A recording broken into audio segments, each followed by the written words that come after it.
Hello guys. Yeah, the experience ko ngayon, pipila. May libreng pagkain. Dapat bibili na lang ako kasi ang haba po talaga guys.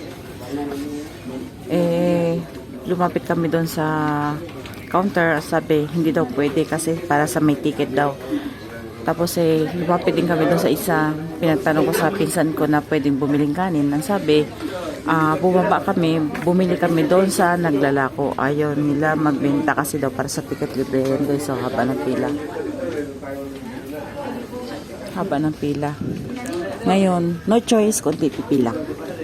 Kasi may ticket naman kami. Ngayon na ako pipila guys. Yan. Kailangan kapag pumila, dala-dala yung ticket. Ticket ng barko. Katulad sa kanila guys, oh. May hawak-hawak sila mga papel. Yan, kasi libre ang pagkain. Pipila lang nga lang. Kasi haba ng train. train.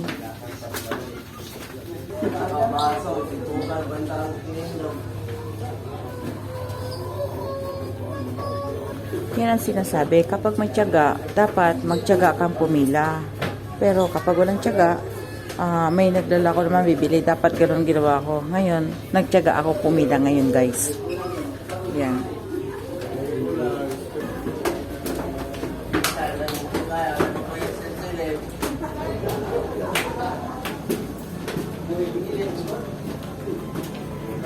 Para makarating kami sa mismong kung saan nagbibigayan ng pagkain. Yan, haba ng pila guys.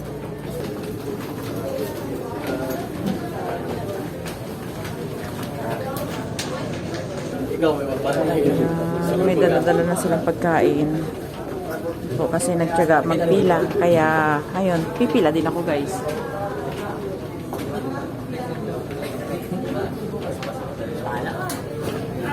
Ito na guys, kumakain na kami.